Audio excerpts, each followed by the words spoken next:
Ian Rollins and co-host Earl Mason. This presentation of Inside Sports Talk Radio has been brought to you by Lipdos Group of Companies, Thrive Health and Wellness, with Shakira Warner of the Argus Group, Global Atlantic Financial Group, and Fit for Life with Dave Wolf. Now, let's join Inside Sports Talk Radio. And good afternoon, and welcome to another edition of Inside Sports Talk Radio on this Monday afternoon. It's February the 10th.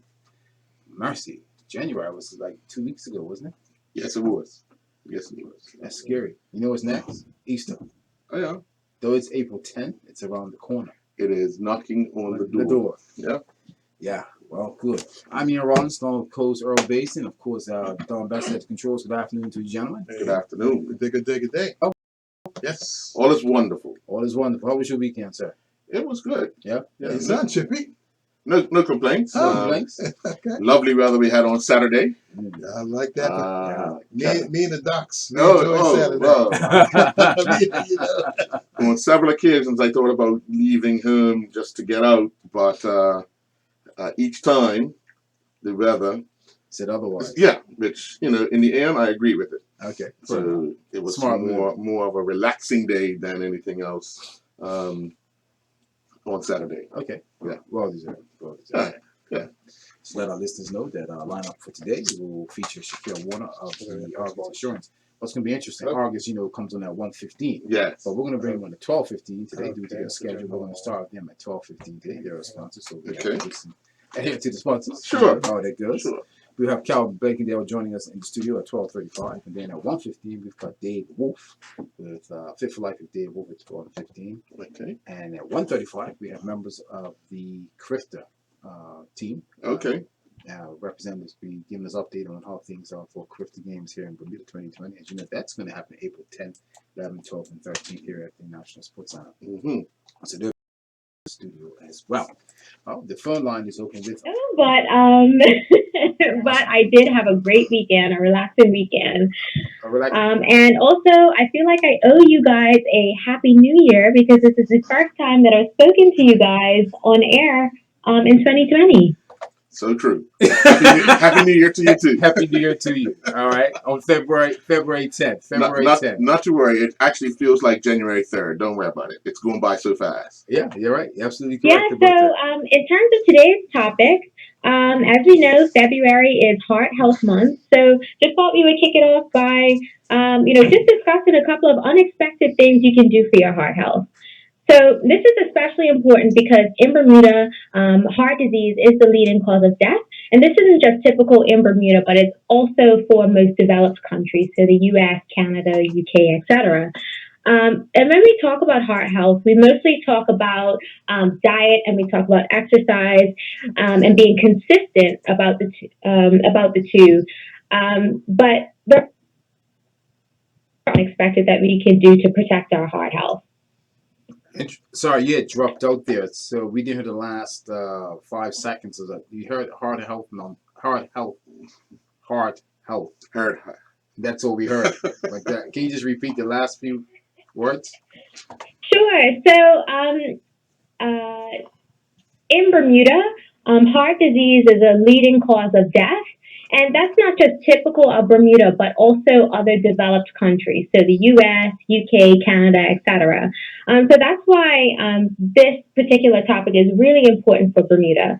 And when we talk about our heart health, we mostly talk about the importance of having a good diet and being consistent with exercise. But there are some other things that are perhaps unexpected that we can do to look after our hearts. And that's good. And interesting enough, what surprises me is your teeth. Like people don't put that together. Teeth and heart. It was revealed some years ago how healthy teeth help your heart. Really? And people didn't quite grasp it. I'm trying to remember who was talking about it, but it was a health tip given, and a lot of people didn't quite understand it. Yeah, which interesting. It's been a known fact for a few years that is one of the key factors. Really? Yeah. Can you elaborate a little bit more on that for us? Sure. So what research has found that there is a correlation, or people with gum disease are more likely to have heart disease too. And while we kind of have started to accept this, the exact relationship is still a bit unclear as to why this is. But of course, taking care, it doesn't hurt to take care of your teeth anyway. So when we talk about looking after our mouths, brushing and flossing daily, and of course seeing your dentist every 6 months for those preventive cleanings are very important. And particularly for people who have other conditions such as diabetes, whether that's type 1 or type 2, sorry, they're also at a higher risk of developing heart disease. And one of the kind of cool facts about dental health is that for people who have diabetes, if they have controlled blood sugars over time, that does increase their risk of having heart disease. But what research actually suggests is that incorporating consistent dental care into your diabetes self-care routine can actually help improve your blood sugar control. So you're, improving or taking care of your oral health, but also it's having positive effects on your blood sugar control as well as, kind of being protective against heart disease. Good points. Those are good points. People didn't know that. I didn't know that. Right. I just thought, brush your teeth 3 times a day. See, it's a method to that madness. It is. Because if you get into a routine, it becomes a normal thing for you. Yeah. And it was normal for me, so I didn't think of putting the correlation together with the heart. Yeah.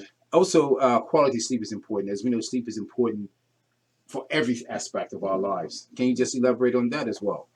Yeah, I mean, we've talked about this on the show before, the importance of sleep, but sleep is important for, it's a restorative process. So when we sleep, your body not only rests, but it actually acts mode. So, sleeping is important for memory. It's important for, rebuilding muscle and things like that. So not getting good regular sleep, it has been linked to conditions which put you at higher risk of developing heart disease, so such as obesity, such as high blood pressure.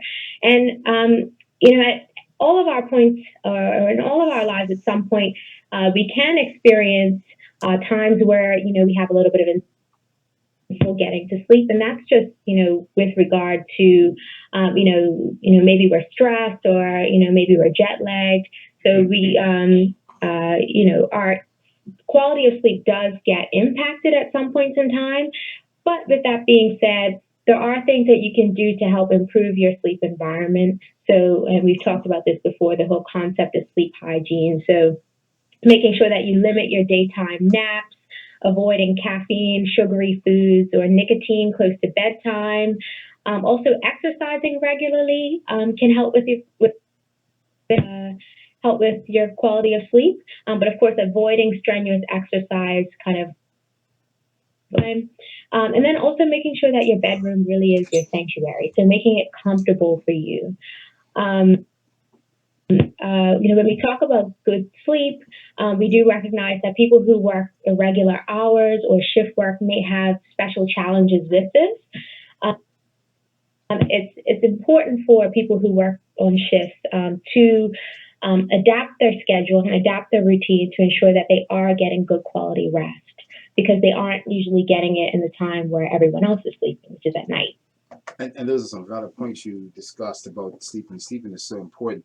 I know that you're right about stress. People tend to say, look, I got to do my work. I got to do the work. This is required by my bosses. This is required by the company.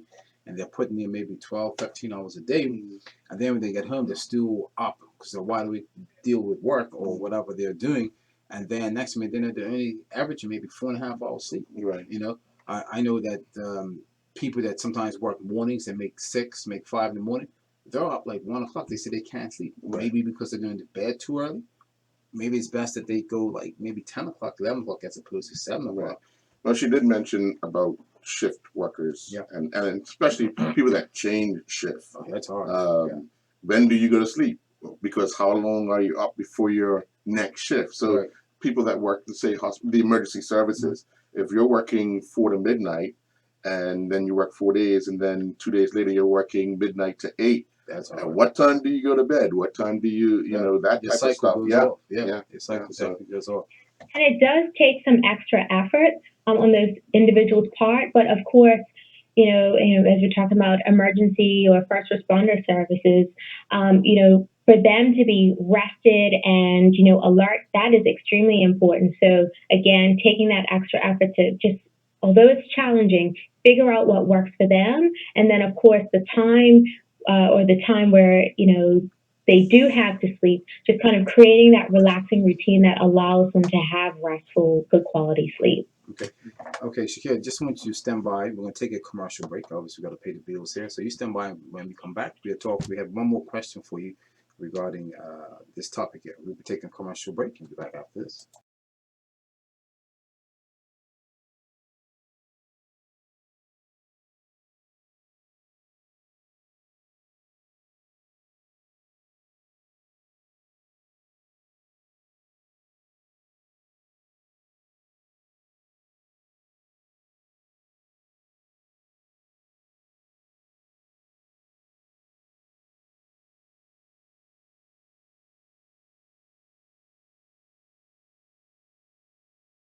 To Inside Sports Talk Radio. With us on the telephone is Shaquille Warner of August.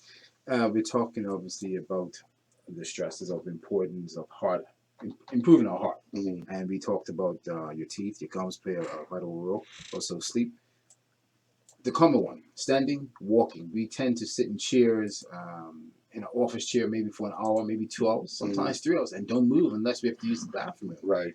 We really should get up like every maybe 45 minutes, maybe a half hour to stretch and go for a quick I think walk. the one major problem, people have to remind themselves to do that because they get so into what they're doing that time goes by so quickly that by the time you realize it, it's gone 2 hours. Yeah, you're right. You know, Right. so Yeah. how do you almost have to set yourself a reminder or put something in place that reminds you, or do something around the office that would say, hey, everybody get up in 45 minutes and stretch your legs. And, it's going to have to be a team thing because you can get so bogged down with what you're doing and lose focus of something as important as standing, walking, during just taking a break. Yeah, for sure. So, speaking of reminders, people who are wearing wearable devices, whether that's like a Fitbit or an Apple Watch, they already kind of have those reminders kind of baked into the wearable. So it'll vibrate and tell you, okay, Shakira, you need to get up. If you've been sitting for too long. So that's one way that that can kind of help inspire you to move a little bit more.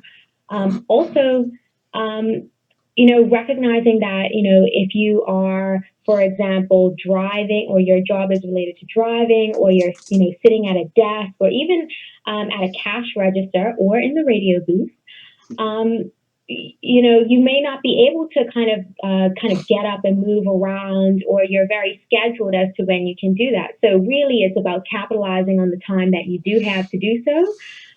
So for example, if you need to take a bathroom break, just take some extra time to kind of, just move your body, stretch a little bit, etc. And kind of one of the things that I want to kind of address is, we've all kind of heard in the news, this kind of news headline, sitting is the new smoking.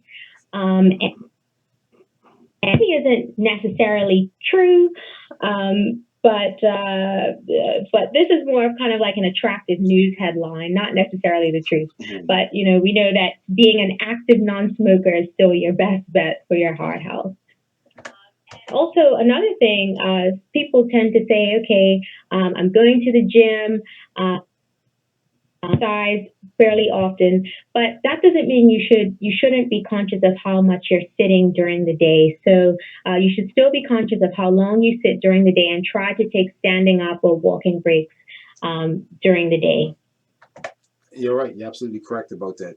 What we tend to do regarding fitness is that since we go to the gym or we go for a walk or we cycle or whatever the case may be, we think that that's it. And then when we sit into the chair, we get comfortable. And I did my exercise this morning. I did 45 minutes. I put in 2 hours. I can sit here for 3 hours. Yeah, I can sit there. No. As you get older, muscles tighten. Yes. The blood flow gets a little slower. So you got to get up and stretch and move around a bit more. Yeah. Well, sorry, go ahead. Yeah, and with that being said, it's always good to kind of get up and walk.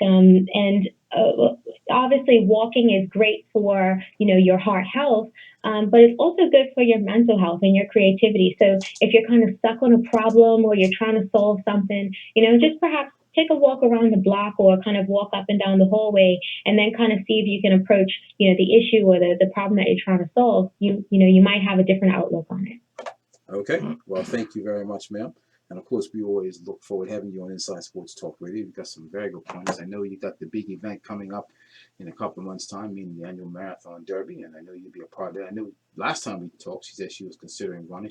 I think she did the relay team. She last we talked, she was considering. I hear her laughing. She was considering doing the whole thing. Right. Individually, not really individually. Yeah. So coming out of the West, is there a possibility that you will be doing the individual race? You mean answer for you? No, by all means. No. She won't? No. She'll help with do the relay. Am I correct? Yes. It's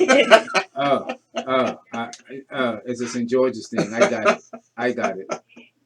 It's teamwork. It's teamwork. It's teamwork. It's all good. As we kind of head off of the show, there is kind of one more kind of tip that I wanted to share with you guys as it relates to kind of unexpected things you can do to look after your heart health.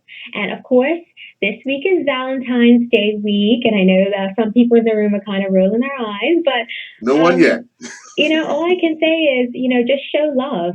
Doing kind things for other people can have a real positive effect on your overall health and your heart health. So we know that, most of us, have to be very conscious of, our stress levels and also, so we should always consider what we can do to take better care of ourselves in this regard, and actually just being kind to people, without anything in return. It could be, paying it forward. I know which is a popular movement in the States. Also just something like, giving someone a phone call or even opening a door for somebody.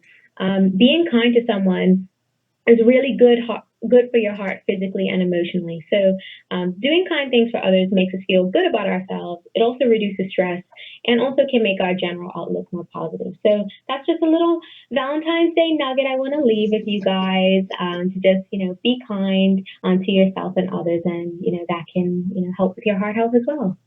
Well, thank you very much. And you're right. It's, be kind to one another. I know Tamisha McNair said she'd be very kind to Earl and I, and Dawn Bassett, she said she'll even bake cookies for us. So I'm just relaying the message here because she's hitting me up in these WhatsApp, going back and forth.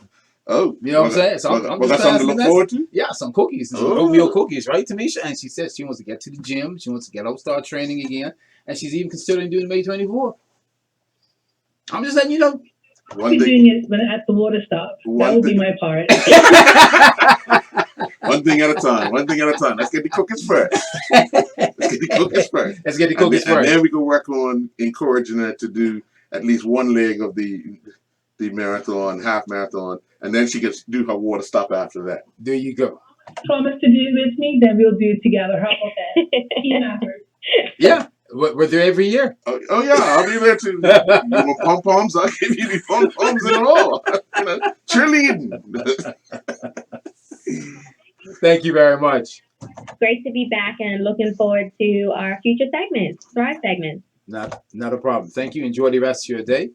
Thank you very much. Okay, we're going to take a commercial break. When we come back, we have Mr. Calvin Blankendale of the Real Cricket Boy joining us in studio.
with Ian Rollins and Earl Maysden.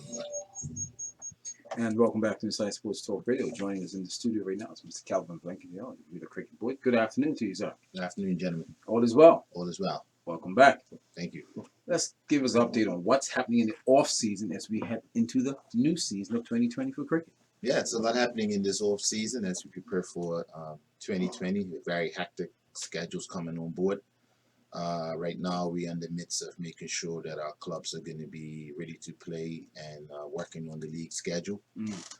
That's something that's being done behind the scenes, so that should be done in the near future. And Mr. Baez is very happy about that. Yeah, the earlier the better. Yeah, so we'll have a draft schedule actually this week, but we do have to be mindful that we just have to make sure that our clubs double check their dates and times to make sure that the fields are available at all times that we wish for them to be available. As you know, the club grounds provide the venues and we have to respect them. What is a little challenging with our hectic domestic schedule this year and also the 2 international competitions that are coming up. Tentatively, it looks like we'll be out of Bermuda for the entire month of August or maybe late July until maybe late August. So the traditional calendar that we do still play some matches after cup match look like that window is very small. So we're going to need everyone to work together and we will have those discussions with our clubs later this week. But it's exciting times on that front. Not to interject you, but I think last time you spoke, you said you were waiting on the ICC to give you a change in the amendment for the schedule because it was dealing with cup match. It seems like things are not going to change. No. This conversation, or you're still waiting on. To be honest, there are 2 reports. One is that there's a small chance that it will be done, and the other report is like, no, it's not going to happen. So I'll take the other report. So you're speaking to a global entity and different individuals in different departments. So now it's like, okay, once you send us an official document, we will definitely know. So we are actually preparing for both. One will be to have the players here during cup match that they actually can participate and fly out immediately after that. The other one will be, if the document says no, we definitely have to play during cup match, that the players know as soon as possible and that we'll be ready for that. We do know that there's a 1 T20 competition coming up and that's 1 cycle only. Again, we haven't had an official verification of that, but it looks like it would be 1 large tournament, larger than the one we had in Bermuda. With the 4 teams, this would actually be probably 7 to 9 teams. And again, once we receive the official documentation, there's a possibility that the top 2 will go straight to the World Cup. So how we play second in the Americas region. Right. It seems this time if we place in the top 2, there's the window that we will most likely go straight to the World Cup. So we have to do that again. For all this documentation we're waiting for finalization, for approval, we get it, the rubber stamp. When is the deadline that's going to be announced for that? ICC. I know. That's the problem with them. I know it's ICC. No, the deadline was technically, the deadline was like end of January. But again, because we are asking them about cup match and a few other things, we have to be a little bit patient. And that's for the region as well. I just like to confirm stuff and have actually received actual correspondence. Emails are nice and stuff, but it actually has to be on paper because once you say something to a particular group, and then you have to go back and reverse it. So everyone's working behind the scene. Actually, we have to be thankful that ICC is even considering our request. Small little Bermuda's asking, a large entity, can they make some adjustments? And one thing that we have noted is that if it does not occur in this cycle, I believe going forward, they have listed cup match as a significant date in the international calendar, so there'll be a good chance that most likely it would not occur again. I get that wording right there, and I understand it very clearly going forward. Yeah. You answered my question. Yes. Let me ask you this question. We know you talked about the domestic league, and we know start dates and all that, but over the last few years, there's always been a concern about groundsmen at these facilities and being able to keep up with ensuring that we have these wickets prepared for, or these pitches prepared for game days. Has the clubs issued some concern? Has the association, the board issued some concern about the lack thereof these people, because we're going to need them down the road? Yeah, so definitely, like I said, we're going to have a discussion with our clubs later this week, and all of this will be brought to the attention of everyone in the room. We have noted that through Mr. Alan Douglas, who traveled overseas some years ago, I believe it's I forget the official word for doing a pitch. Curator. Curator, yeah. So he Curator. done it. So he identified that during the last ICC tournament we held on Ireland, that is something of a must for Bermuda, that we identify those individuals at the clubs and that we make sure that we have good consultation. Because the challenge we had, it didn't really happen, but that's something that's definitely going to occur going forward. So it may not be the best case scenario for 2020, but outside of that, like I said, we have Richard Barrett on the island, so we believe that going forward, we'll definitely have those discussions, not only internal but also external.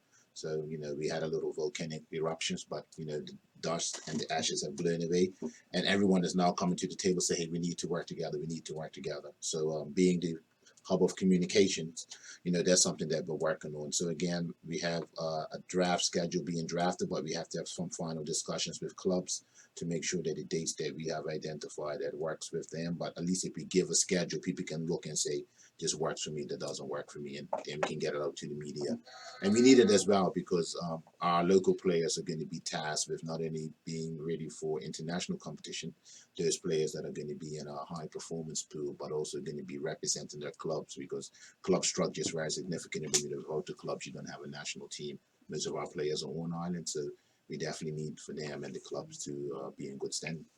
There's been some talk down the road in our two national sports about having player representation on the executive boards of both football and cricket. How close are we with cricket, being that you're involved in that, in possibly having some representation from the player side so that they are involved in some sort of idea of what's going on, or have some input of what's going on? I know, it's probably going to come down to a club decision, but when will we see that kind of put on the table so the players have some vested interest in it other than just being on the field? That's a good question. So, not by design, but our current executive is made of Mr. Lloyd Smith, the president, Arnold Mandel's former coach, player, vice president, Mr. Paul Ross, second vice president, long-standing member of the club. Then we have Andrew Griffith, who's coming over from football indirectly as the treasurer. And then we have Mr. Peter Philpott, former player, who's now chairman of High Performance. And then the most significant person, well, we have Dennis Williams as well, always played grassroots cricket with a club, representing Devonshire Rec, etc., maybe another club. And then the most significant person out of that group in the current structure is Irving Remain. So Irving Remain being former captain, World Cup, former coach. Now he's the actual manager. So he's actually in the hub of the senior men's national program. So he has the ear of the players, but also the coaching staff. But I do agree that, and I've always said it for football as well, and I believe Ray James could have said something like this years ago, that the players actually need to come together and form a players union, because the players need to actually be have their own union and say to all the clubs and the board, best practices. For us to play at our club grounds, we would like to have showers. We would like to have X, Y, Z. A player can only speak for a player. So I think the players have to identify, what, we have 1 or 2 or 3 representatives, and you come and meet with us. Even for a national program, it doesn't hurt to say, we have 3 players. You have the captain, you have a youth player, and you have a senior player. You come in on behalf of your team, you sit down with the executive members and you discuss what's the way forward. But the players have to do it. Right. Because if the executive does it, it's still an executive message. If the coaches do it, the coaches sometimes have a different view of the players. And the players have to say, hey, as a players, this is what we're looking for. And, when you bring stuff forward the first time, you're not going to get everything that you want, but it's slowly working towards best practices that once you pick up that battle ball, or once you represent your country at any level, you feel comfortable and you feel supported. And right now, I think there's a lot of unity and harmony in the room. This week is actually something very significant going to happen, is that we will have the high performance committee, we will have the selection committee, we have the senior team coaches, we have the under 19 coaches, and we would have a large group of players all meeting at once. So there's not going to be Cal Blankenau said, or Herbie Bascom said, or Lloyd Smith said, or Irving Remain said, or one of our captains, Mr. Taryn Frey or Dion Stovall said. Everyone's going to be in the room from under 19, which is international cricket, all the way up to seniors. and selected on the 19s, trying to bridge the gap between the older group and the younger group. Right. We're all going to be in the same room. We're all going to hash it out, and here's some of the items on hand for 2020 and going forward. And even team managers, Ivan Roman and Mr. Russell Richardson will be in the room. Everyone's going to be in the room, and then we can have that big chat, because in Bermuda it's too much of he said, she said, or this team or that team, or throw away the seniors and play with the under 19s, or forget about the under 19s and continue with the seniors, or don't have an international team at all. No, we have to be in the room so that we can decide what we're going to do. So this is going to be more about explaining at a very high level, but once everybody walks out their room, you then leave and ask yourself, do I want to be part of it? If yes, what can I do to make the situation better as an individual and as a member of the team? And then you have to ask yourself, for how long do I want to be part of it as well, right? Because there's going to be transition. When I say on the 19s and seniors, you already heard there's going to be a transition. So everyone has to look within and say, what is the role that I can play? But we have to do it collectively. So the BCB or any other sport, I just want to suggest no longer that we have factions. We all put on that shirt with the Bermuda flag. And whether you like it or not, that's who you're representing at the end of the day, Bermuda. Is this the first time of everyone coming together collectively in the matter of this matter? I don't know, but I can say it's the first time since I've been there. Okay. So that's a good sign, yeah. That's a good sign. And I would say, I'll be honest, it didn't happen because I mentioned it. It's just because the situation that occurred 3-4 weeks ago, or shorter than that, has just made everybody realize we need to talk. And so if we don't talk, you're going to have issues. So we moved away the issue of talk, and then we're going to hash it out. And once it's all hashed out, you care to share that with the public? Oh, definitely. The public has to be involved because, for the players, they said it. They felt proud to represent Bermuda, man. At least 750 to 1,000 people showed up to the game, and every game they saw more individuals. I think that's a challenge that we have. Once we get those dates for Uganda, and it may be a tournament in North America, we'll find out the exact location. We need to let the public know, because as many Bermudians that can afford to and wish to be overseas and watch the team play, it does make a difference. They do want to hear that shout. They do want to see that flag. And in the Americas region, most tournaments are not heavily attended. So if we can get 100 people, the Bermudians would be the majority. The majority. Without a doubt. Without a doubt. So if we can get 100 to 150 Bermudians overseas, especially when the tournaments can be held in North America, the T20 qualifiers for the World Cup, we will be the majority. So that would be our home court advantage. Okay. Well, we're going to take a commercial break. Going to pay a few more bills, and then come back. We'll talk more in depth with you on cricket.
Return to Inside Sports Talk Radio. Inside Sports Talk Radio.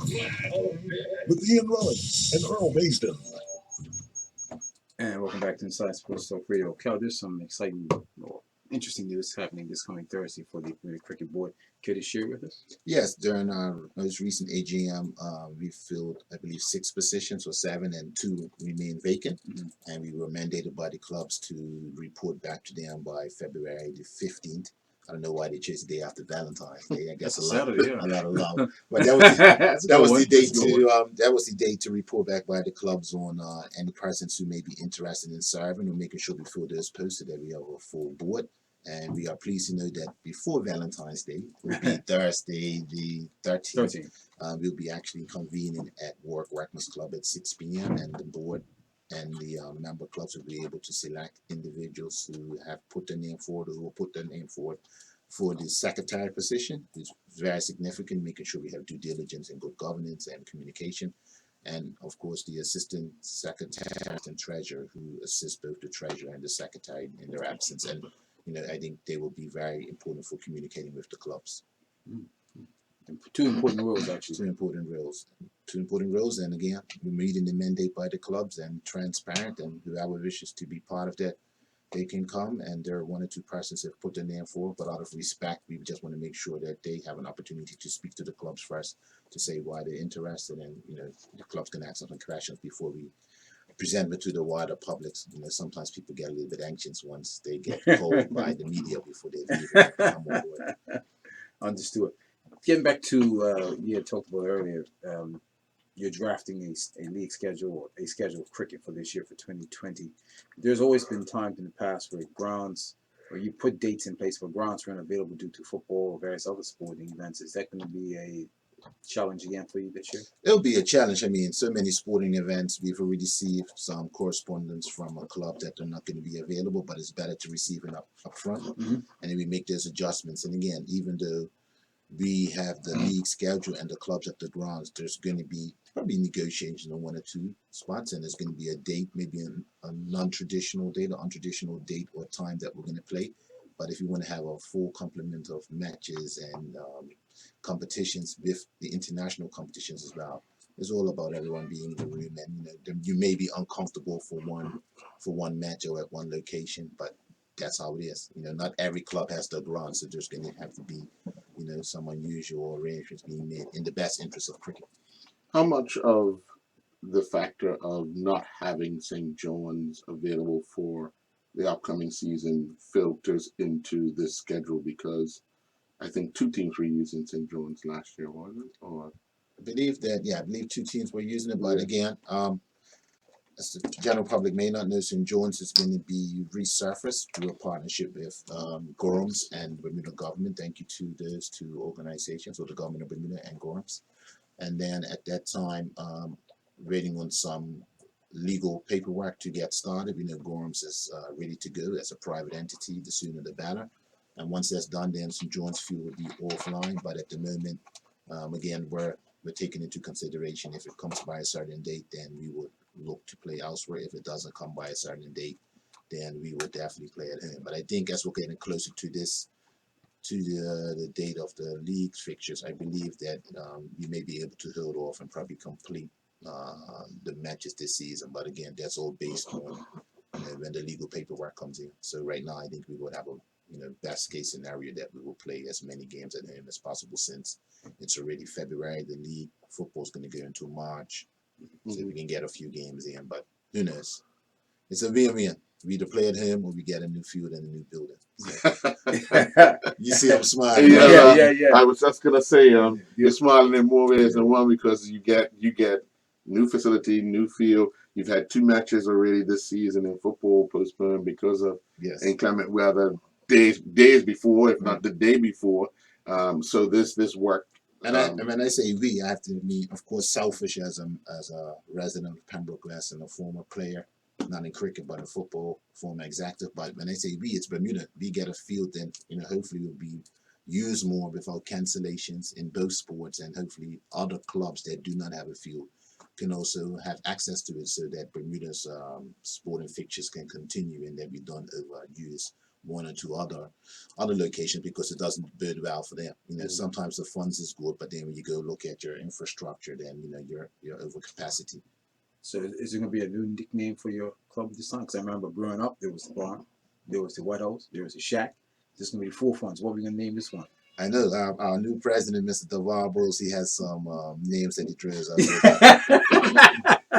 I think it's going to have to be something like Youth Explosion, something, okay. we call it 2.0 or something. It's something new. Something new. The 21st century. It's old, but it's new. Yeah. Right. Fair enough. Okay. Hey, and that's something exciting. Yeah. Maybe we get the general public to do a naming competition. At least, a moniker. Not looking at it like, can it be Gorham's Field because you have Reebok Stadium and that's true. So we have to think modern day terms. We would always call it St. John's. Right. It would always be Western Star Sports Club for the cricket side, and the football side always goes at Denny Town. But for commercial rights and finance and to keep a new building going in the field with infrastructure, we may have to say Gorham's Field, or someone else may want to come on board and say Auto Solutions Stadium. You heard him during the hints out, right?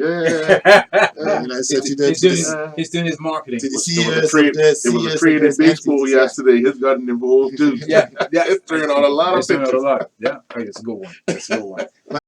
We are far but close. We were, we got there halfway. We qualified to the global round, but we didn't do as well as we wished to have done to get to the World Cup.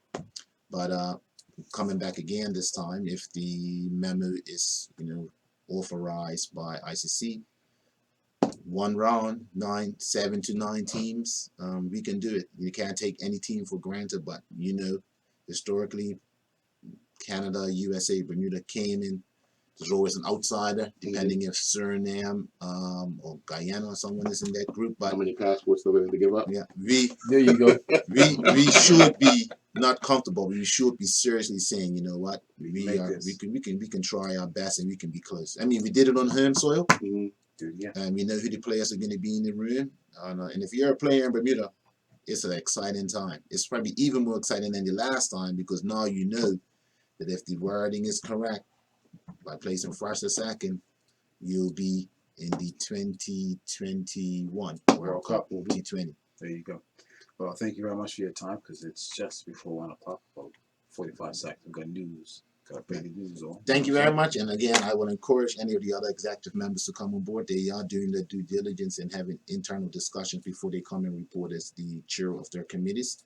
And we just want to keep the general public abreast what's going on in cricket. And just because you don't see anyone hitting the ball or catching the ball, the work is being done behind the scenes, and may you come out as soon as the season starts and be part of a very exciting year of cricket. And next time I come back, we're going to talk about youth development and girls cricket. I have no problem with that, sir. Thank you very much for joining us.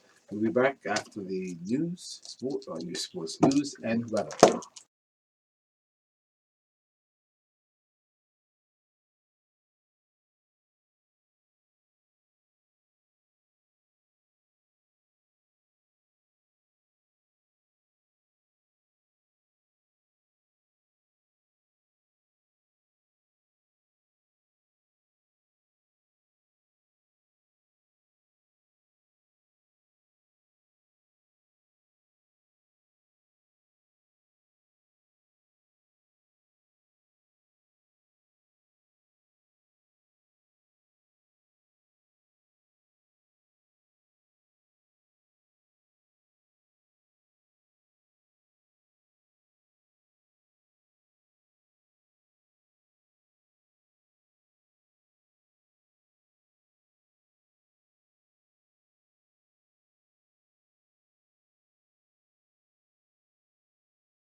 Mason.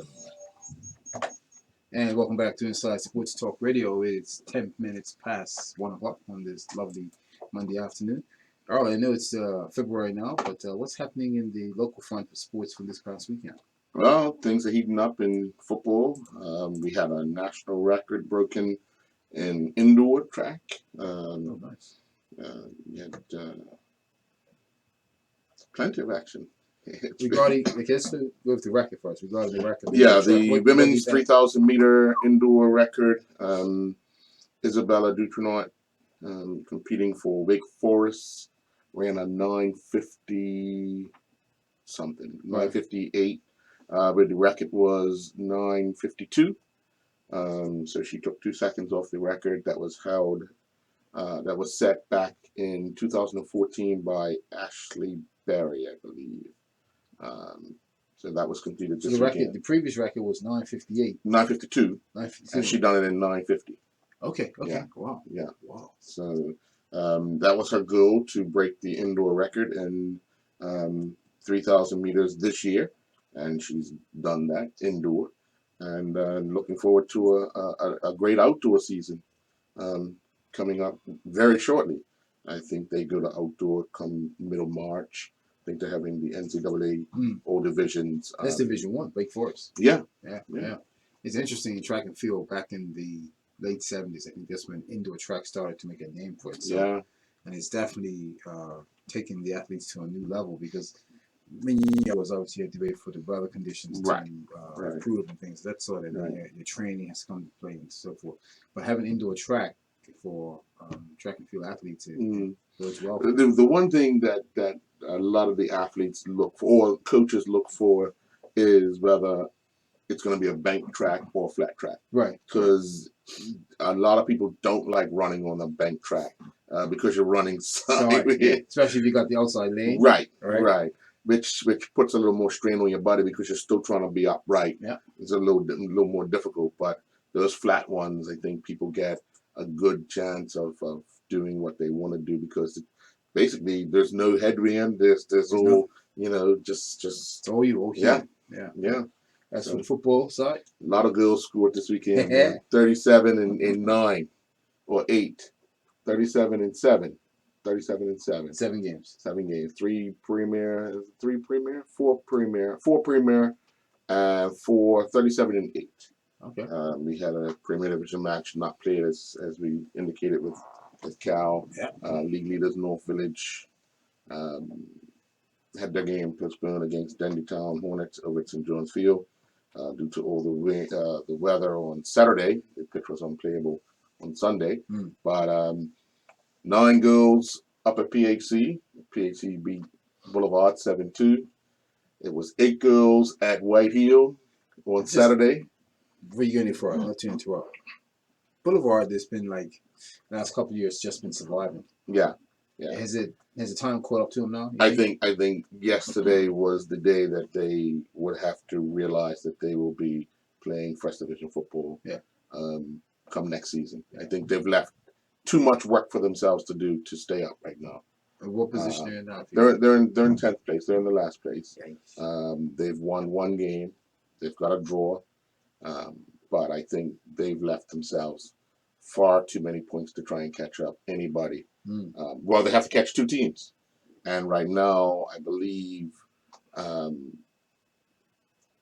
second from the bottom is Somerset Eagles. They have 13.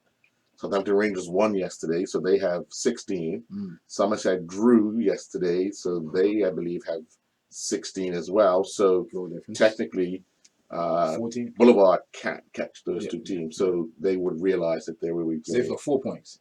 1 win and 1 draw. Yeah. That's slim pickings for Boulevard. Yeah. But on Saturday, Somerset Eagles gave themselves a lifeline because they beat Crossroads 6-2. That was 8 goals. What the heck?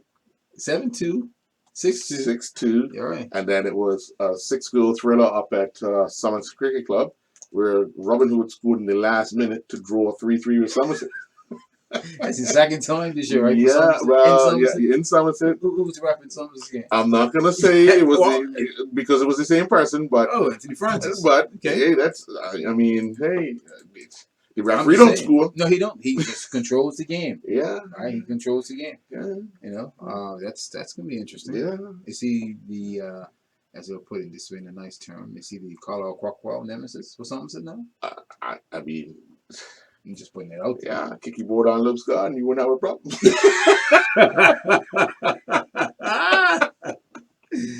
It's all good. It's all good. Hey, he's just refs the game. That's all Yeah, it boils yeah. down to. I mean, Well, second time this year. yeah, we had. That's 6 points as opposed to 2. That's right. All right, it's a That's big right. difference. Yeah, they would be in a far better position than they are now. Yeah, the first division obviously has heated up with Devonshire Colts closing within 3 points of St. George's. St. George's won in a last-minute goal against St. David's, an East End rival. Derby. Devonshire Colts won 6-0 over Vasco. The surprise of the weekend was Hamilton Parish beating Flanagan's. Flanagan's in the second half of the season, despite losing to Devonshire Colts on several occasions in 2020, we're looking to make a charge to come up. They still have 2 games in hand, but yesterday's 2-0 loss to Hamilton Parish has really hurt that bid to get promoted. And also Vasco losing 6-0 to Devonshire Cougars has almost ended their hopes of getting promoted as well. So the battle will come down to St. George's and St. George's and Devonshire Colts getting promoted, but who will be the league champions remains to be seen. Devonshire Colts have a far superior goal average than St. George, but St. George's have the 3-point lead. So yet again, that the 2 Colts will look as it looks as if those 2 teams will be promoted back to the Premier Division for the upcoming season. So cool, interesting. Cool. We're just trying to hook up with Dave Wolf. We're just having some technical problems from his side, just receiving calls and things of that sort. So hopefully we can get that sorted out. Water in the lines, man. Water in the lines. All that rain. All that rain we had on Saturday. Oh boy. And grass hasn't even grown now. Well, I don't know, man. As the doctor over there said, him and the ducks were out, man. Yeah. They were the only ones out, I guess, because it was a lot of rain. That was a lot of rain. Oh yeah. I haven't seen rain that in a while. I mean, each time I see it, I say, well, I've never seen like this. Right. But this is what we experienced on Saturday, and they said it was going to be more rain on Saturday. Well, we experienced it on Saturday. Yeah, definitely. So definitely, that's it. Yeah. Let's take another commercial break, and hopefully we can get this sorted out, and we'll be back later with Inside Sports Talk Radio.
That break's coming at With Ian 1:35. Miles and Carl Baisden. And welcome back to Inside Sports Talk Radio. Interesting enough, I'm talking more on the professional side, talking football. The big thing in England last week, they started first time ever in the EPL was winter break. Mm-hmm. But as the winter break comes, it's every other week. The first 2 weeks is shared. Right. I think it was 8 teams this week Mm-hmm. and then 8 teams next week, so Right. 4 games played, right? Yeah. And the funny part, the pundits out there were mad at Liverpool for taking a break during that and the FA Cup being replayed. Yeah. As you know, we went on a 1-day game, Mhm. right? No, you don't have nothing but it. Yeah. It's interesting. Isn't it? Interesting. Yeah. Well, the biggest problem is the professionals that make those decisions are in the positions to make those decisions for a reason. And they're looking out for the best interest of their club. So he decided not to play those players, to give them the extra break, to allow them to rest, heal, Recover. and recover. And the thing was that this was implemented through the EPL themselves, through the executives. Yeah. That they are bought into this. It's just that when Liverpool had drawn the first leg of that, not the first leg, but the first leg of the FA Cup, right? Everybody expected them to play the big name players, and they didn't. And they played the under 19 players and they won. Mm. But my point is, English football is looking at like, we're playing a lot of football. We're getting a lot of injuries. Right. And it hurts our players, English players, with the European Cup coming up, World Cup in 2 years. Right. It kind of makes sense to take these breaks. Right. Now they're saying it's February the 1. Should we do it over Christmas and Boxing? I'm like, no. I don't think the clubs would agree with that. They make a lot of money over that period. A lot of money, right? and the fact that that's just a tradition, like none other, right? That's just. I can see them taking the break after New Year's. Right after New Year's, right? Yeah. Take 2 weeks off. Don't play no football for 2 weeks. Yeah. Because then you give those players who make those injuries. They play numerous games from I think it's like the 14th of December, 13th of December, right up to New Year's Day. And there's no international break until mid-February anyway, Right. so you won't have. They'll have enough time to recover from that. Yeah. I think will be good, and it's healthy. I mean, that's a lot of football. Yeah. Right. Well, we do have. It's official that Bermuda captain Dante Levrock signed with a Polish club this morning. Signed the paperwork. Had a physical yesterday. Trained with the team last evening. They're on a winter break. They'll be back in action very soon. He signed until the end of this season with an option of extending it. Okay. So that's another player in a different location. Poland. Poland. Have we ever sent any players to Poland before? No, I believe he'll become the first player. Yeah. But we have players in Sweden, Estonia, Poland. Yeah. That's interesting. Yeah. Well done. We have players in the U.S., England, and and it's growing. Yeah. It's growing. So, it only bodes well for the entire program, not only the national program, but also the domestic program, because players will need to ensure that they get themselves in shape in the domestic program to go international, to be seen, to then get a contract internationally. So sure, it's all a stepping stone. Yeah, definitely. We're going to take another commercial break, and when we come back, hopefully we have this sorted out. We'll be back after this.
Talk Radio. Inside Sports Talk Radio. With Ian Rollins and Earl Maysden. And welcome back to Inside Sports Talk Radio. We're still working on that with Dave, so hopefully we get that sorted out. May 24th, moved up to 8:30 this year. People were calling for it the last couple of years. I remember about 2, maybe 4 years ago, because every other year. Coming out of summers, it was hot. Yeah. It was hot. And St. John's Ambulance and the ambulance were busy on those occasions. Yeah. So a half hour makes a huge difference. It does. Yeah. It does. And you know, and people have to take into account that a lot of consideration has to be made for a earlier start. You know, you start talking about people who have to leave a half hour earlier to get off the road, because now the road will shut down half hour earlier than it normally does. And you know, a lot of people said it's still not early enough, but I think moving in the right direction. We got to start somewhere, and half an hour, we'll see how that works. And you know, it's the organizers will have a good taste of it, especially if they leave it in place for 2 years, and they'll get a sense of, because remember, the sun comes up in the east, so it'll be at people's back next year coming out of St. George's. But will it still be as hot? Will it, you know, has the temperature, has the humidity increased earlier? Has you know, those type of things have to be taken into consideration. So I think it's a positive step. I think it's a positive step too, because yeah, it's a Friday, so we don't have to worry about saying, well, I'm gonna get up. Hey, we get up early every day, right? Yes. So it's a holiday, right? And most of you people will be out camping on the Thursday evening anyway. Wednesday. Oh, Wednesday, that's right. Wednesday, we get it correct. So getting up extra early on the Friday is not an issue. Yeah. Right. So that will be kind of good. And the fact is that we may see increases in times, because the weather plays Sure. huge I mean, if it's cooler a half hour earlier, that means it could be a faster start for those runners who are usually a slow starter. Yeah. And they can increase their time. If you look at it, we will probably be welcoming the first runner at Dutton Avenue before quarter to 10. Before quarter to 10. Oh, yeah. Oh, definitely. Yeah. It would take, if you start at 8:30 on the dot, 20 to 10. Yeah. 20 to 10. Question is next, will the parade, just moving forward after the race is over, will the parade stay at the same time? I think it would stay the same time, because that actually gives them an extra half an hour to set up for that. Right. You know what I mean? I think the cutoff time should move forward, where how the race committee has the cutoff time by what's that, the roundabout, Which East Broadway. Okay. If you're not past there by a certain time, I think that should move forward half an hour. Right. Because if you leave it open and say, okay, well, if they're not past there by that, I got you. by that time, the start. Right. Yes, you're right. So I think that should move forward as well, because if you let them go across there, they're still on the route 2 hours after they go across there. No, you're right. You're right. You know, so you got to have that cutoff. That must move forward, and then you leave everything else to the day. Yeah. I think it'll be good, and it's going right into the weekend. So Yeah. we start the festivities early. Yeah. And it can be done. You know, it can be done. So we'll probably see more people. I think more people will look to do it, knowing that it's going to be cooler, and they can be finished by 10:30, by 11 o'clock, as opposed to just getting into town at 11 o'clock. You know, and you're right. You still got X amount of miles to go, and you're still looking at the clock, and then you know at 12 o'clock it is beaming. Yeah. Beaming. And a lot of people will aim for no more than 2.5 hours. So if you're aiming for 2.5 hours, by 11 o'clock, you're pretty much finished. Yeah. You know, so Tamisha, you have your opportunity to sign up, as you mentioned to us earlier. that's Ian Rollins, not Earl Maysden. Yeah, I said mentioned to me earlier, Tamisha. You have your time to sign up. I get it. It's only February 10th. Yeah. Got a couple more months and you can get the ball rolling. So 8:30 start for you, Tamisha. We can start 8 o'clock for you if you want. That's all good. Just put that out there. I figured you would put it out there, Mr. Rollins. But she did tell me in an email. I got it in black and white. Okay. She's coming on down. I heard water stop, so Yeah, I get it. Yeah, but I figured she could run to the first water stop and then help out there. That's a good point. Yeah, and she'll probably stick to that too. Yeah. Hand over the relay back to her, and she'll be all right. Mind you, it might not be that many people left to give water to, but hey, start out with a plan. And then she can get ready for the following year. Oh, yeah, wow. Yeah. Okay. Yes, okay. sir. All right. Good. But I think that it's a step in the right direction. It'd be interesting to find out how past winners view leaving half hour earlier, if it's in their liking, that it is now going to be a little cooler starting a race on such a day, because I know even though they've won both male and female, it could be a struggle. Yeah, it could be a struggle. Definitely. You know, so I've got someone who just hit us up, listen to the show, and it's different from May 24th. They're talking about football here. Okay. And locally. Okay. And the person says, "Can you put my suggestion on the air?" So I'm gonna put it on the air for them. At the end of the football season, I like to see a champion of champions match between winners of the Premier Division play winners of the First Division. I think this will capture a lot of football fans' interest and will bring a large crowd out. I was like, interesting. Will it capture the football community's interest? That's what he's asking. To be honest, it's worth a try, but I doubt it. You doubt it? Yeah. And why is that? Only because when we get to the end of the season, remember, when will that be played? Because what happens if the winners of the league going to play the FA? You got 2 cup games between that. Yeah. And then the winners of the First Division, how long before they actually play a game like that? Because it may be decided. It may be a month later. It may be decided regarding winners of both divisions in the last game of the season. Yeah. I think both points are valid. And then what happens after that is that, and this is a Bermuda thing, most people tend to, once the football league is over, they focus on cricket. Yeah. Or their various other sports. Yeah. So, it's a good idea. Right. Maybe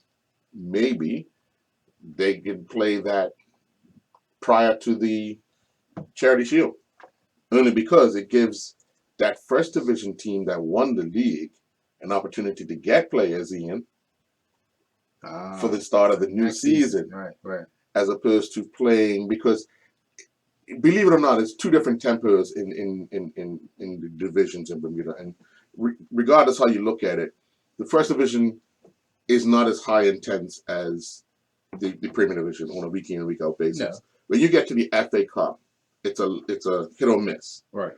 And for the person's question, that could be considered an FA Cup emotional type thing. But you're looking at when do you play it. And if I won the First Division and my season ends hypothetically March 15th, and the FA Cup is April 10th, that's 3 weeks. and the champions of the Premier Division are playing in that final, when will they want to? I doubt That's gonna be hard. Yeah, that's gonna be very challenging. Yeah. Also, is however you look at it, the Premier Division winner. Do you think they'll get the same momentum saying that I'm gonna play the winners of the First Division? No, that's gonna be a hard part. Yeah. Unless it is a rival. Okay, hypothetically, if Somerset Trojans won the Premier Division and Somerset Eagles won the First Division, yes. Yeah. So it has to be a rivalry that brings something up. So Davis and George is the same. Yeah, you're not gonna. Yeah. It has to be that rivalry hidden thing. Okay. Yeah. Well, let's take a commercial break, and I think our next guest has arrived us in the studio. We'll be back after this.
Sports Talk Radio. Inside Sports Talk Radio.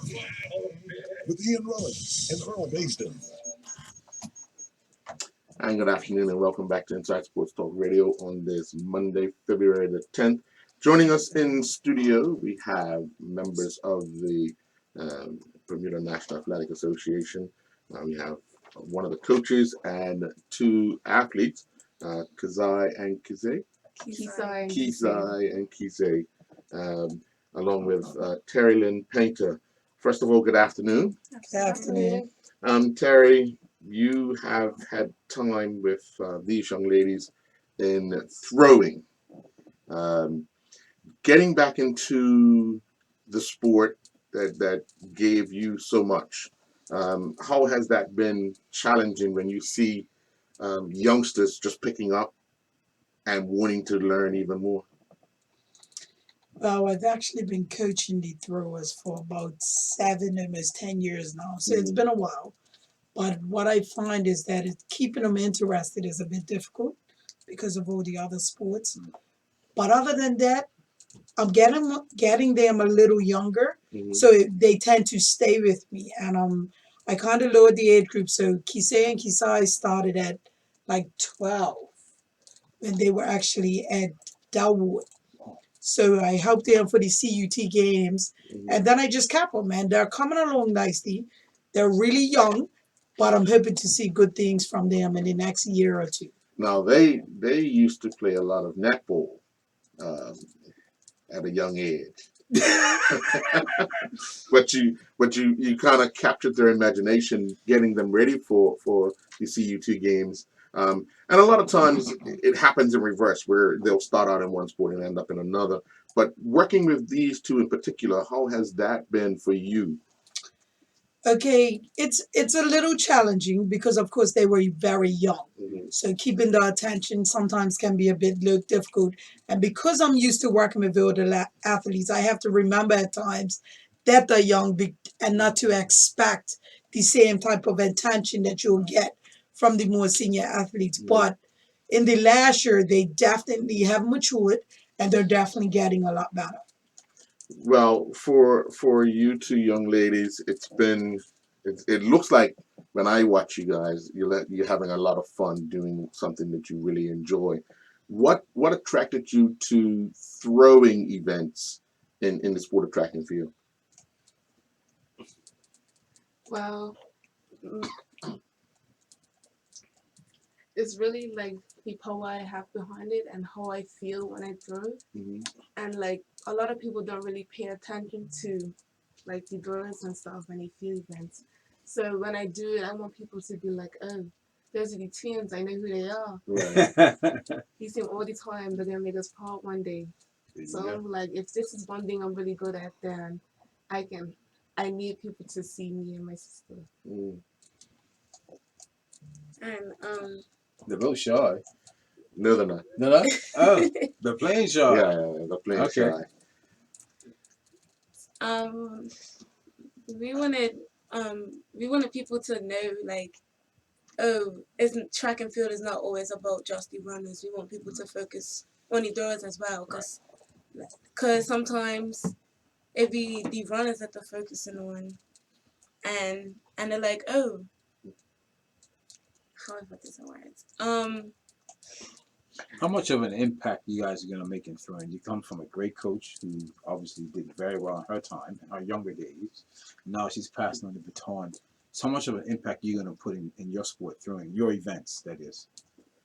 Me and my sister's really trying to put our all into this because we know how much is it important to our mama and it's important to Miss Painter.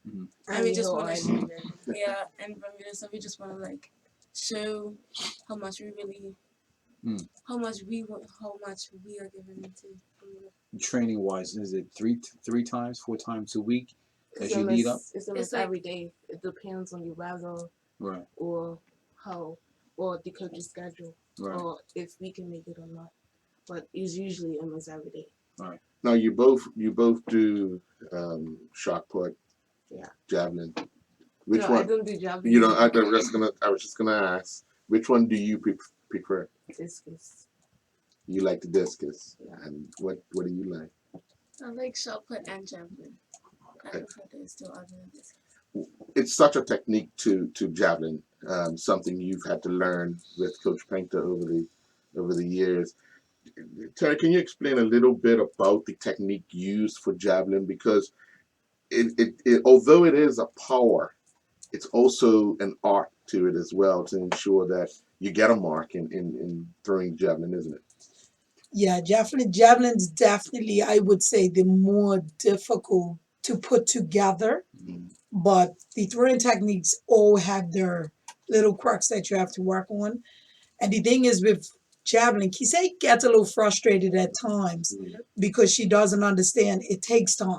Mm-hmm. She wants results here and now and gets frustrated with herself. But the good thing is that she doesn't like to lose. That's true. So she'll fight it out. She gets really bad at herself and reminds me a lot of myself. I was just about to ask you that too. Yeah, because I didn't like to lose neither. I mean, I know I have a Carifta silver medal and I have no idea where it is because I was so mad that I can't sack it. Ah. And the girl that won it couldn't throw further than me. I just didn't put it together on that day. Your technique wasn't done for Yeah, just and that's how it happens sometimes. So I'm trying to get her to understand that both of them really. Kisai definitely discus is definitely I think going to be her niche because she's really good at this. She's okay at shot put as well, but she has long levers, long arms with the discus. She's a lot like Tiara when it comes. Tiara's arm span is actually a lot longer than her height, so she's kind of built for discus. And I think Kisai is definitely a very similar build. I just have to work on her understanding that she's got to get stronger. She's got to get faster. She hates running. And that's all a part of training. So that frustrates her. The good thing is when Tiara comes back, I still coach Tiara, so they get to train with Tiara. And that gives them a little boost, you know. And Kisai has Ellie, who's a little older than her.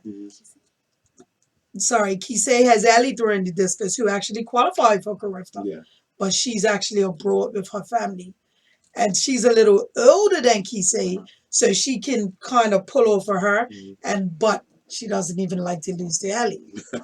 So good. I have to, it's just a matter of getting her to focus a bit more and understand that it's a long process. It took me probably 8 years before it was like clockwork. It's muscle memory. And they're still growing, so different things are going to happen. How important is it for the athletes to understand, yes, Bermuda is hosting the 2020 Carifta Games, but it's not the end-all be-all because some of these kids still have years to go in the event itself, that this could be a stepping stone for you to make a mark, but also set yourself up to ensure that down the road you actually improve. Well, the fortunate thing is I have a group of throwers. They range from 13 to 15. So all of them will be in Carifta for at least another 3 to 4, some of them 5 years. Oh, wow. So what I'm emphasizing to them is that you're very young in the sport. You have a long way to go. And even though it's in Bermuda, you may not be on the team this year, but remember, you got 4 more years to try. And you also can participate, be around, be in the atmosphere, and see exactly what you're thriving for. That's an advantage, you know. That's a distinct advantage. I would have loved to compete home for Carifta. Yeah. You know, that would have been the end all for me. Yeah. I mean, I had the luxury of once they had a heritage meet here, and I had the luxury of them bringing in foreign athletes, and it's nothing like competing at home. And hopefully these two definitely get close enough to the standard or on the standard where they're able to compete. But like I said, they're on the bottom end of the spectrum because it's under 17 and 14. Right. So they'll still be under 17s for the next 2 years. Right. So even if they don't make it this year, they're eligible next year and the year after. Yeah. Right. How much of a improvement have you guys made over the last 4 or 5 months you've been putting time in, Coach? For me, I've made a very big improvement because. And your name is again? Kisei. I can't. Don't Kisei. Sorry. For me, it's been a better improvement because when I first started, I wasn't doing as far as I'm doing now. Because my PB for shot is 10.79. But before I used to do like 8 meters. 8 meters used to be my top. And then the track meet that we had when we first came back from the Christmas break, was it?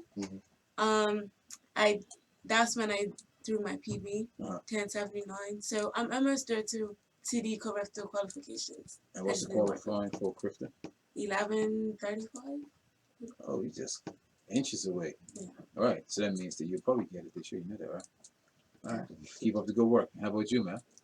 For discus, I feel like I improved quite a bit. Definitely on my technique more than my distance.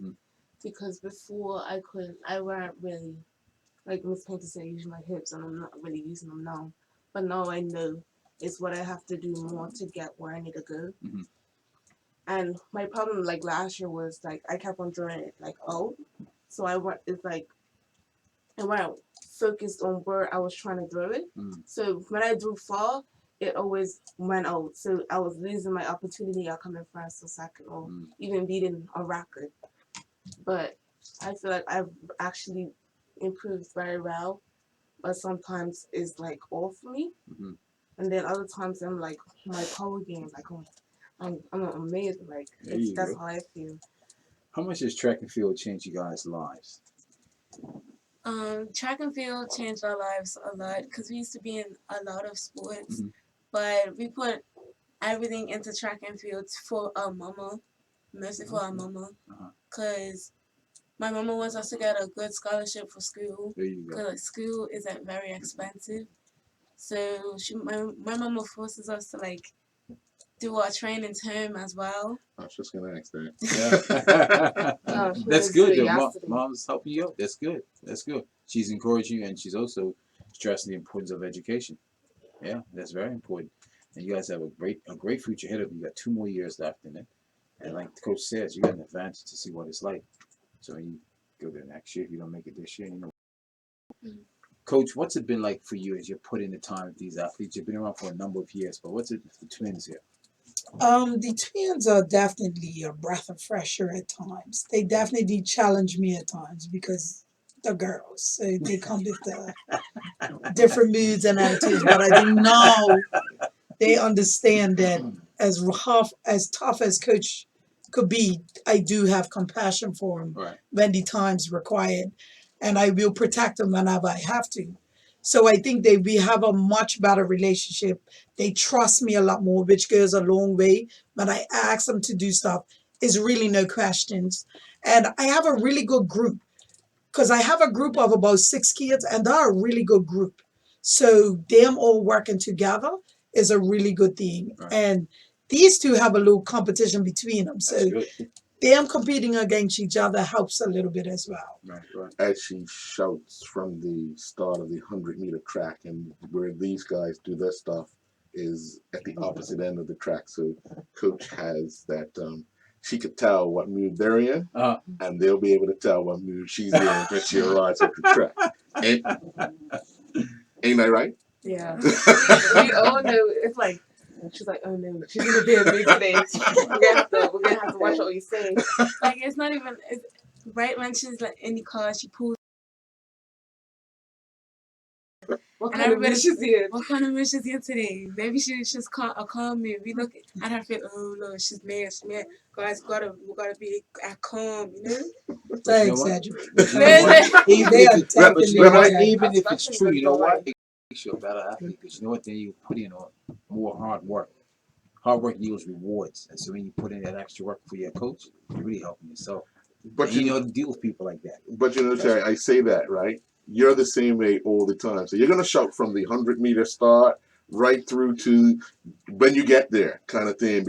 And a lot of times I don't have to tell you what to do. You should know what to do, and you just need to do it, as opposed to why are you waiting for me to come down here and tell you? Why are you waiting for me to warm up? Yeah. You know what you got to do to warm up. Right. I don't have to tell you this every day. But you went through the same process. No, Jerry didn't play that. You didn't do that with Jerry because there were always That's right. consequences. Extras. We used to call Jerry Sue Freddy Krueger because he used to just come to you in your dreams. It was no. But like, and I always, if I have a problem with an athlete, I always revert back to Jerry. I said, "Listen, coach, I'm having this problem. I can't get past it. What else can I try?" And he's got a wealth of information, so Right. he will offer you information anytime you ask. That's cool. So I keep close contact with him, and it's working out more so with Tiara Mhm. because Tiara has some finer things that we really have to work on, whereas these guys are still in the development stage. Right. So it really, really works out. And because they've got a pretty good group, it kind of works out. But sometimes they're just too playful. And it's like, guys, we got an hour and a half to do what we got to do. And then you can play all you like. Mm. You know? Just give it a little extra, Yeah, just give it to me. I'm taking my dinner break. I'm not here to play. Let's If they do don't give you this. what you want in 90 minutes, say, look, we're going to do some 400-meter runs. Well, Wow. See, look, see the camera rating. Wow. when I tell them they got 150s or 100, the face hits the ground. Throwers do not like running. Right. 400 is worse. That's the hardest. Once we're on the track. Yeah, we got a few actually that will probably convert to multi events. We're hoping. A couple of youngsters are Amaya's definitely. I think Amaya's has what it takes. Giannis Roberts definitely has what it takes, but I don't think he believes he could do it yet. But he's only 13. There you go. There you go. So we got some time, and we're hoping for some good things for some of these youngsters. As for the team itself, the event gets underway April 10th, 11th, 12th, 13th. What is your overall expectations for Bermuda? For Bermuda, I think we're going to surprise a few people. There you go. I think we definitely should have a few gold medals, without a doubt. But I'm looking for good things. It's all about team performance. I think our team's going to be a bit young because we do have quite a few athletes that are 13, 14, 15 in the under 17 age group. So this will be their starting. This will be their first one. We have young Seeley who's qualified. His under 17, Ryan, fresh year in the under 20s. So I think it's going to be interesting. Okay. I think it's going to be interesting. I hope Bermuda comes out and supports us, and we don't have more of another country in the stands than we do Bermudians. There you go. I hope the Bermuda public comes out and supports our young athletes and encourages them as much as they can. All right. Cool. Any final questions, Scott? I'm good. Well, thank you very much, ladies, for joining us today on Inside Sports Talk Radio. Wish you all the best. If you don't make it this year, I'm being disappointed because you got next year and year after. Thank you. And the year after. Oh, 3 years. And the year after. Hey, still on. Yeah. They go on the 20s after that. I'm sure on the 20th. Yeah, Okay, there you go. Yeah, even the Olympics. Yeah, yes, you're straight. Yeah. We'll take our last commercial break and be back after this.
with Ian Rollins and Earl Maysden.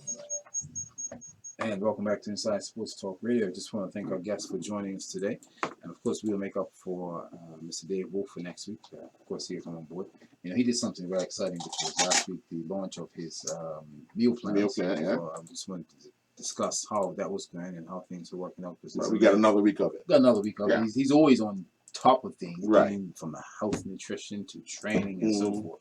So we'll have him back next week and enlighten us on what's happening and because the public want to know about it. Yeah. I want to thank that person who texted in and gave us that quite interesting scenario of football, which is a good one. Sure. So I told him he can always call in. He likes to be behind the scenes. But we'll leave it at that. It's all good. It's all good for him. Thank you very much and enjoy the rest of your day. And of course, be looking at your sports tonight for sure. Okay. All right. Good one. Take care.